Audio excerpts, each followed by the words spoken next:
திருக்குறளும் ஊடலும். இன்றைய எளிய சமூகம் பிரேக்கப், டைவர்ஸ் அப்படின்னு ரொம்ப எளிதாக தடுக்கி விழாமல், தடம் மாறாமல் வாழ்வியலை புரிந்து இன்புற்று வாழ வேண்டுகிறேன். பல ஆயிரம் ஆண்டுகள் கழிந்தாலும் திருக்குறள் சொல்ற நல்ல அறிவுரைகள் இன்றைய காலநிலைக்கும் பொருந்தும். அன்று காதலர்களோ இல்லை மணமானவர்களோ எவ்வாறு பேதமையாக ஊடல் கொண்டு சினம் காட்டினர்னு அதிகாரம் 132, 133, இது கடைசி 2 அதிகாரம். அது ஊடல் பத்தி சொல்லுது, அது பார்ப்போம்.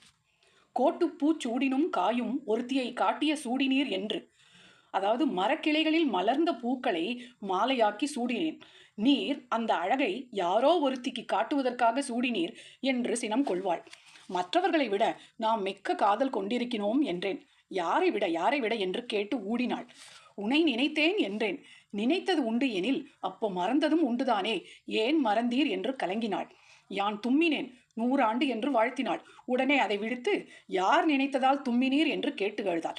இவ்வாறு ஊடலும் பிணக்கும் என்பது இயல்பு என்பதும் அது பிரிவை நோக்கி செல்லாமல் இருத்தல் நலம் என்பதையும் புலவி உவகையில் சொல்கிறார்.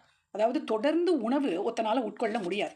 முன்னாடி உண்டது செரித்தல் இன்பமாகும். அதுபோல எப்பொழுதும் காதல் புரிவதை விட சிறிது பிணக்கோ ஊடல் என்பது இன்பம் என்ற பக்குவம் வேண்டும்.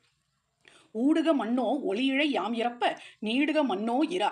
என் காதலி இன்னும் ஊடல் கொள்ளட்டும், அந்த ஊடலை தணிப்பதற்காக நான் கெஞ்சிக் கொண்டே இருக்க இரவு நேரம் வளர்ந்து கொண்டே இருக்கட்டும் என்று பக்குவமாக அந்த கால நிலைகளிலே வாழ்ந்து சிறப்புற்று இருந்திருக்கின்றனர். ஆதலால் இன்பமும் துன்பமும் ஒருவருக்கு சரிவர கையாள தெரிந்தால் வாழ்வியல் முரண்கள் குறையும்.